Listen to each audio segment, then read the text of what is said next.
like in the actual painting, the oil, the sensuousness of it, the flow of it, the smell of it, all of that stuff must go very well with the theme, right, for you?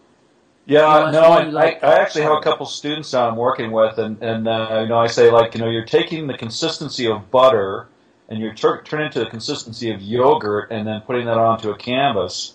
And it's a slower drying time than acrylic, like you say, and a different opacity than a watercolor. Yes. But it really is, I find it's a very sensuous art form just because of the way the paint goes on the canvas. And the way, it feels under your brush with the canvas Yeah. and so on. Did you ever paint on linen? I've done linen once or twice, not very often. No.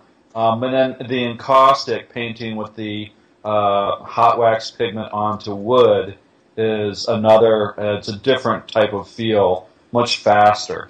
It's interesting, that you're moving in that direction now to encaustic. It's interesting to me, yeah. Yeah, well, I do some encaustic, but I like going, I think my passion still is with oils. You're going to stick with it.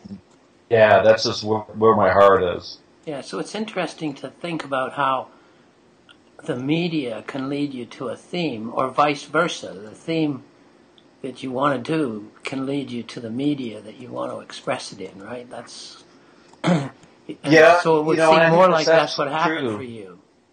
The second one, the theme led you to your medium. Well, I think that I was working with the oils, and the medium did kind of enabled the theme, because I find that the oils are just such a vibrant color, as opposed to some watercolors are beautiful, but I don't find them as intense as They're oil. They're light and thin. They don't have a depth like oil, right? Oil is deep. Wow. Oil's like your flowers. They have. You look at a flower, it's thick. It has. It's three-dimensional.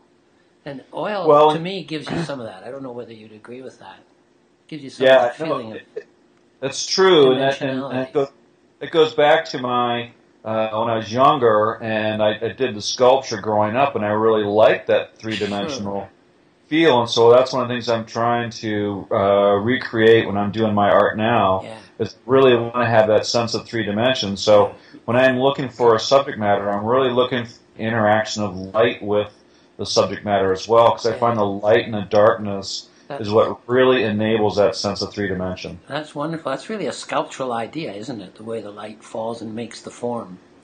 It is. It is. It really gives you that sense of dimension, and then a lot of techniques like harder lines, softer lines, bright colors next to dark colors, really get that sense of three dimension going. And for me, your stuff really gives, it gets that message across. I mean, I just really, they seem voluptuous. I love those flowers. I could bury my face in them. They're just great. Well, I know that's what I'm trying to do. When I had one woman that has one of my paintings, and she said she meditates in front of it. Yes. And she said she's really in the zone when she ends up on the petals. I can believe it. That's so wonderful.